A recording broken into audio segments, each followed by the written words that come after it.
Hello everyone, iOS 17.5 has just officially came out, so let's go and take a look at it on the iPhone XR and see if it's worth installing. Spoiler alert, I probably wouldn't recommend installing this update.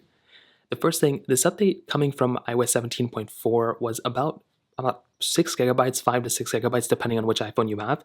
For this particular iPhone, because I was coming from the beta, it wasn't necessarily like the small size of all time, so keep that in mind. It's not going to be the, it's not going to be a small update, but if you're coming from iOS 17.4, the official version, it's going to be significantly smaller.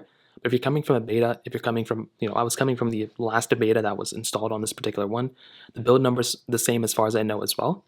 Now, within this particular update, there's a couple of cool things. We're now getting a new wallpaper within this particular update, which is very, very cool. So there's the new Pride wallpaper that we have. It's a super cool thing. I love these wallpapers a lot. I do think Apple does an overall really good job with these wallpapers for the most part. So that's another really cool thing going on here. So you can basically go ahead and it's built right in, so you can go into the wallpaper picker and basically just get access to this particular wallpaper in and of itself, which is really, really cool. On top of that, we have some new things within Apple News. So this is another news application that you can basically install. This is cool and everything. Basically, you're getting an offline mode inside of Apple News. So if you want to, you can get the Today feed and the News Plus tab right within this particular page, which is actually really cool, and it's offline. There's new games built in. There's a Quartiles game and Scoreboard too, which is another like puzzle game. And that's another really cool thing here. If you use Apple News, that's awesome. If not, it's not really that big of a deal. But the big deal here, I think, and the reason why I'd recommend people to install this is because there's new tracking notifications.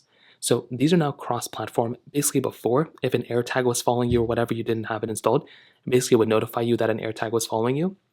Now, if another Bluetooth tracker is following you, it will also notify you as well, which is another very, very big thing. So this in and of itself is another very big update. And I do, if I'm going through and if I'm, messing around with an iPhone, I want it to be as secure as possible. And the fact that it's notifying me if another Bluetooth tracker is following is a very big deal. So those are basically the main things I'd recommend installing, especially if you're on like an older version of iOS.